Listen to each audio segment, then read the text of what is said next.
2 months ago, if you had asked me about my current situation, I would have vehemently denied the possibility. I never imagined my wife, Jennifer, could be unfaithful. Yet tonight, she will be served divorce papers at her workplace, a stark revelation that she has betrayed our marriage by seeing one of my closest friends. This wasn't how I envisioned things ending. We've been together for 5 years, married for 4. What devastates me, beyond the infidelity, is Jennifer's talk of starting a family. Why would she jeopardize it all? Perhaps the attention she's received lately has gone to her head. Jennifer, whom I affectionately call Jen, has transformed from the unassuming person I met into a confident woman admired by many. She wasn't exactly an ugly duckling before, but she's definitely come into her own.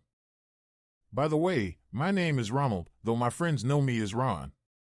I'm a bit of a nerd, though I did play football in high school, not as a starter, but I earned my varsity letter and the respect of my teammates. In high school, I was voted most likely to succeed. Throughout high school and college, I had relationships that sometimes ended with me, sometimes with them. I met Jen when we were both graduate students at Northwestern's Kellogg School of Management. At the time, I was working full-time in IT at a downtown bank while taking evening classes.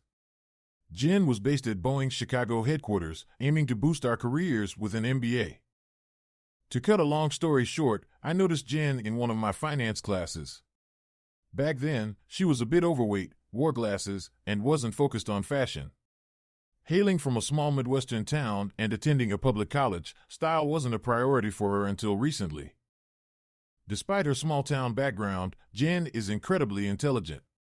Fluent in Japanese due to her early years in Japan, she impressed Boeing enough to be hired straight out of college. When I asked her out after class that day, she seemed genuinely pleased. Our first date, from picking her up at her Belmont apartment to dinner on Rush Street and a lounge afterwards, flowed smoothly. Our shared love for the Art Institute led to a memorable weekend exploring its galleries together. From that Saturday onward, Jen and I found ourselves spending most of our available time together. Balancing work and school left us with precious few moments, further limited by Jen's commitment to volunteer at the children's hospital near our school. Regularly, she would visit to read to 1 or 2 young patients at least twice a month. Curious about her dedication, I asked her once, and she shared a deeply personal story. My youngest sister was diagnosed with cancer when I was 15, Jen began. I didn't understand death, serious illness, or true loss back then. I was just starting to socialize, quite self-centered. I think my parents shielded us from the severity of Jessica's condition. As a result, I spent less time with her than I should have. When she passed away a year later, it hit me like a tidal wave. It took my family years to recover. Mom and Dad stayed together, but it was touch and go for a while. Now, when I read to these kids, I pretend they're my sister. I didn't know how to respond, so I simply held Jen's hand. Tears welled up in her eyes, and she continued, "It might sound silly, but it helps me. I hope Jessica is looking down and knows how sorry I am for not being there more in her last year." Jen cried softly, and I held her, feeling privileged that she trusted me with such a profound part of her life. We hadn't been dating long when she shared this with me. Another way Jen endeared herself to me was through her kindness to my little sister. About a month after we started dating, I introduced Jen to Mom and Sarah. My father, Owen, had left us a decade earlier when Sarah was 7 and I was 15. I never called him Dad. He left Mom after she confronted him about an ongoing affair with his secretary. Although Mom caught him once before, they tried to stay together for the sake of the children. Owen was caught again a year later and simply packed up and moved out. He continued to send a monthly support check as required, but after that day, I rarely saw him. His absence didn't change much for me. He had rarely been around before. I can barely remember him attending more than a handful of school or sports events. It was harder on Mom and Sarah. Anyway, Jen met Mom and Sarah, and instantly they connected. From then on, they acted like sisters. Both were bright, geeky, a bit introverted, and needed a boost in self-confidence to reach their full potential. Sarah watched as Jen blossomed into a confident, successful businesswoman, which inspired her to pursue her own dreams. Sarah has been accepted to the University of Illinois and plans to study medicine. Jen and I continued to date, and our relationship grew more intimate. We had the exclusive talk, where I made it clear that infidelity was a deal-breaker for me, having seen how my mother was nearly destroyed by Owen's betrayal. Jen agreed, and everything about her assured me that she was someone I could trust with my heart. Our first intimate experience was tender, not excessively passionate. Neither of us were virgins, but we were both fairly inexperienced. After a couple of sessions together, Jen approached our budding physical relationship like she approached any challenge. She bought 2 books and brought them to my place, Kama Sutra for Beginners and another practical guide. Ron, I can tell our lovemaking isn't quite hitting the mark for you. There's no reason why 2 intelligent people like us shouldn't be having mind-blowing sex. I fully intend to blow your mind. With those words, Jen opened the first book to page 1 and proceeded to do just that. From that point on, our physical intimacy matched our shared interests, friendship, and emotional closeness. My life felt complete, and on the first anniversary of our first date, I proposed to Jen. She said yes, and 6 months later, we were married. It was during our engagement that Jen embarked on a physical transformation. She set her sights on losing over 20 pounds for the wedding, driven by the desire to look stunning in her chosen dress. Her time at the gym wasn't just for her own benefit. I also got serious about lifting weights again, something I hadn't done since high school. Under the guidance of a trainer, my muscles began to grow. I went from just over 13-inch biceps to nearly 15 inches, with hints of a six-pack and developing pecs and lats. As Jen shed pounds, a month before the wedding, a colleague introduced her to an upscale salon on Michigan Avenue. Jen traded her usual ponytail for a sophisticated hairstyle with highlights, marking another step in her transformation. The moment she walked down the aisle on her father's arm, lifting her veil to the strains of Pachelbel's canon, I saw the most breathtaking woman in the world. From the instant we exchanged vows and became husband and wife, I felt like the happiest man alive. We both completed our studies, earning our master's degrees, and advanced in our careers. Jen's job required monthly international travel, typically for a week at a time. Strangely, I didn't mind. It gave me a chance to catch up with friends. I never doubted Jen's fidelity during her trips. Whenever Jen returned home, whether from a week away or a day at the office, she greeted me with a passionate kiss and whispered, "Ron, I love you." You see, that was the thing, we were compatible in almost every aspect. Our marriage, especially our sex life, felt perfect. They say that if you put a penny in a jar every time you make love during the first year of marriage, and then take out a penny every year after, there will still be pennies left for your 50th anniversary. But for us, that wasn't the case. When Jen returned from her travels, we'd spend entire weekends in bed. Thai food containers, pizza boxes, and empty wine bottles filled the trash. Those welcome home weekends were cherished. Jen remained unclothed for the entire 2 days. Seeing her move around our apartment in her natural state was a sight to behold. On the other weekends, we enjoyed more typical activities, time with friends and family, dinners out, dancing, and visits to shows or museums. Life felt incredibly good. A month ago, everything took a sudden turn for the worse, seemingly out of nowhere. Looking back, I can't pinpoint any specific event that caused the shift in our marriage. Was I blind all along? Did I overlook the signs of my wife's infidelity? Could the woman I trusted with my heart truly be capable of deceit? It began a month ago when I started suspecting my wife of cheating. It started with a small inconsistency, like the beginning of a story you might hear in a bar, where someone says, "Well, it all started like this." I had just received a bonus at work for successfully implementing a new server system at the bank. The project had been completed smoothly 2 months earlier, and the bonus was a surprise.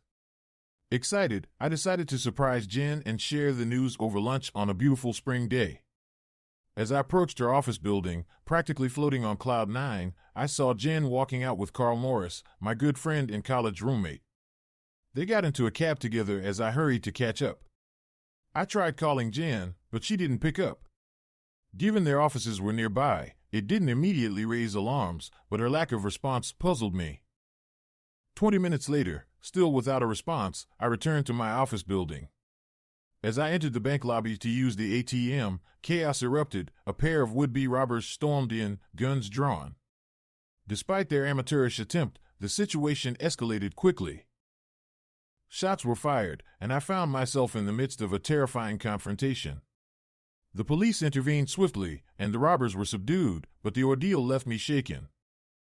After giving my statement to the detectives, exhausted and rattled, I headed home. Jen's earlier absence from my mind was quickly replaced with questions.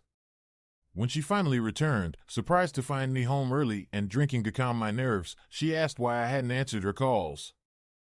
"Well, Jen, it's like this," I began, recounting the chaotic events of the day, the failed robbery, the gunfire, and my proximity to danger. Jen's face turned pale, and she immediately came to sit on my lap, clearly shaken by the news. "My God, Rob, you could have been hurt, or worse." Jen's voice broke into tears as she embraced me tightly, nearly squeezing the air out of my lungs. Once Jen had calmed down, I finally had a chance to confront her. "I called you just before noon. I wanted to take you out to lunch." Jen appeared different somehow, her demeanor subtly altered. "I'm sorry, honey. I was tied up in meetings all day. I didn't even have a chance to grab lunch." Jen had just lied to me about her whereabouts. Given her dishonesty regarding her lunch hour, I refrained from mentioning my bonus. That incident marked the first crack in the foundation of our marriage. I decided to use part of my bonus to hire a private investigator to uncover what Jen and Carl were up to. Private detectives don't come cheap. Dwight Oldeneski, the investigator I hired, charged $300 a day plus expenses. It cost me nearly $1,800, but by Thursday evening, I had his report. I met Oldeneski in his office to hear the findings. "I followed your wife for the past 4 days, and today she slipped up," Oldeneski began. "At noon, she exited the Boeing building on Riverside with this man. He showed me a photograph. It was Jen with Carl Morris. They got into a cab, just as you described last time. I was prepared. My team followed them to the Palmer House on Wabash. I trailed them into the lobby, and they took an elevator. Unfortunately, that's where I lost visual, but I have photos of them entering and exiting the elevator about 50 minutes later." Damn. Son of a bitch. I couldn't contain my anger and frustration. "I'll print out the report, include the photos, and have it to you by next Monday.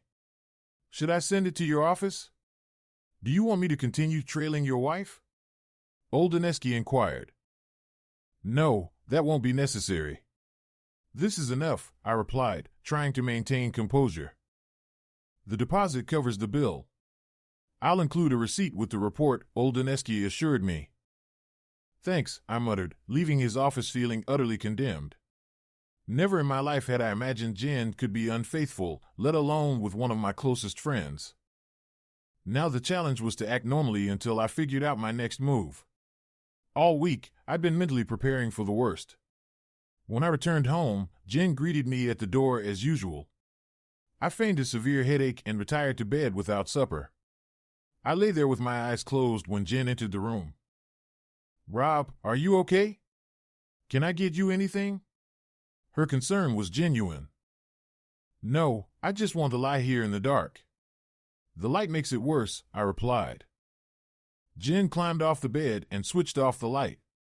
"How about a cold washcloth for your head? My mom used to do that for me when I had headaches." Damn her kindness. Did she feel guilty? "No, Jen. Please, just let me lie here in the dark," I murmured. She kissed my forehead and left the room, closing the door behind her. As I lay there staring at the ceiling, anger and betrayal swirled in my mind. I began plotting how I would eventually exact my revenge on both Jen and Carl. It might not happen this week, this month, or even this year, but I vowed to get my pound of flesh from them both. On Saturday, I did something I'd never considered before. I accessed Jen's personal visa statement. To my fury, I discovered 4 recent charges from the Palmer House. Not only was Carl sleeping with my wife, but he had the audacity to make her foot the bill for their trysts. The weekend at our apartment was tense. I struggled to contain my anger and avoid confronting Jen before my appointment with a divorce attorney scheduled for Tuesday. Jen's solicitous attitude only aggravated me further. Throughout the weekend, she kept asking, "Ron, can I get you anything? How's your headache? Is there anything I can do to make you feel better? Finally, at dinner on Sunday night, she dropped a bombshell. Ron, your 30th birthday is 2 weeks from today. I've made dinner reservations and booked a room for Saturday night. You'll wake up on your birthday next to me, naked, with room service. That was it, the perfect opportunity to strike back and reclaim my dignity. That sounds wonderful, Jen. I can't think of a better way to celebrate my birthday, I said, giving her a kiss. She had no idea what was coming. On Tuesday, I met with the divorce attorney. Since it would be an amicable split, the paperwork was straightforward, but it still cost a significant portion of my bonus. I gritted my teeth and held it together over the next 2 weeks, despite Jen's loving demeanor, which made it even more challenging. The morning after seeing the attorney was surreal. Jen was unusually cheerful, coming out of the bathroom with a big smile, kissing me passionately, and bustling around the bedroom getting dressed. Suspicious, I scrutinized her attire, convinced her good mood was due to plans to meet Carl for one of their secret lunches. I called her office at 12:30, expecting her not to be there, but she answered cheerfully, throwing me off guard. We ended up making plans to meet for dinner after work. And so it went until the next Saturday night. Jen had instructed me to pack lightly, so I wore my suit and brought one casual outfit. Unbeknownst to her, the copies of the divorce papers were tucked in my suitcase. Here's my plan. After dinner tonight, I'll take her up to the room, make passionate love to her, and just as she's settling down, I'll retrieve the papers and give them to her. I'll walk out of that room and out of her life, starting anew. Eventually, after she feels the pain, I'll ask Jen why and hope to get an answer. Jen wouldn't tell me where we were staying. It's a surprise, she said, as if anticipating a wonderful night ahead. Little did she know. She called an Uber, which took us downtown and stopped right in front of the Palmer House. The audacity of bringing me to the very hotel where she had betrayed me with my friend almost paralyzed me with rage. I almost couldn't bring myself to step out of that damn Uber. We entered the lobby, and Jen checked us in while the bellhop took our bags. Anxious thoughts raced through my mind as we headed straight to what I assumed was the restaurant on the second floor. My nerves were on edge. How could I keep it together through dinner and the inevitable confrontation when I handed Jen the divorce papers? I loved her deeply. Why was this happening? As we walked down the hall, 2 double doors suddenly swung open with a chorus of surprise, ringing out. I stood stunned as Jen took my arm and guided me into the room. Faces looked familiar but confused me. Why were my mom and sister here? And Carl, with his wife? On the right, 2 guys from high school, and on the left, 3 of my colleagues with my boss. As about 30 people sang happy birthday, reality caught up with my stunned senses. This was my surprise birthday party. Jen stood beside me, her arm around mine, whispering, "Happy 30th, lover," before kissing me as applause erupted. It turned out to be a wonderful evening. I reconnected with old friends and saw my colleagues and boss in a new light. Sharing this special day with family and close friends was deeply meaningful. Carl and his wife approached me, admitting their elaborate planning and how Jen almost gave away the surprise early on. Yvonne chuckled, recalling Jen's near panic when I repeatedly called her before the party planning meetings. "I don't think she's ever lied to you before," Yvonne added, still amused. Carl remarked on our good fortune, reflecting on their and our happiness in life. As the party continued, I felt increasingly ashamed for doubting Jen's faithfulness. About 2 hours in, I began opening cards from guests. Most contained humorous notes or tokens, but the last card held a black and white photo on the front of 2 people kissing. Inside, a simple "I love you" from Jen was accompanied by a small stick taped to the left side, adorned with a plus sign. Then it hit me. I looked at Jen, excitement written all over her face. In that moment, I realized I was the happiest man in the entire city. Without hesitation, I swept Jen up in my arms and spun her around. "I'm going to be a father," I announced to the cheering crowd, the room erupting into joyful chaos. Jen gazed at me with a mix of emotions. "If I end up looking anything like my mom during this pregnancy, I'll probably gain some weight. I might look like I did 5 years ago." "You mean like you did when I fell head over heels in love with you and asked you to marry me?" I replied with a smile. Yeah, exactly like that, Jen said, returning the smile. An hour later, when we finally made it back to our room, Jen headed to the bathroom while I excused myself, saying, "I'm going to get some ice, Jen." I seized the moment to retrieve the divorce papers from my suitcase and disposed of them in the hallway trash after tearing them to shreds. Some secrets are best kept buried. This would be one of mine. Now, I know some people out there might think, what a naive fool, his wife was cheating and the baby isn't his. But here's the kicker. I saw the final bill for the party and those 4 charges. They were listed as various deposits for the event. And as for the baby boy Jen gave birth to just 8 months later, he's my son, through and through. As my Sicilian grandmother used to say, he spit him out. I learned a few important lessons from all of this. First, some women are truly worth trusting, especially when they're raised right. Second, don't let issues fester. Communication is key. And third, you get what you pay for. Hiring the cheapest private detective nearly cost me everything. And when I finally examined the blurry photo my PI took of Jen and Carl, I spotted Yvonne standing right there beside Carl, half obscured by another person. Unbelievable. It cost me half of my bonus to learn these lessons, but in the grand scheme of things, not as much as it could have if I had actually gone through with handing Jen those damn divorce papers that day. Thanks for watching. Subscribe to the channel not to miss new videos.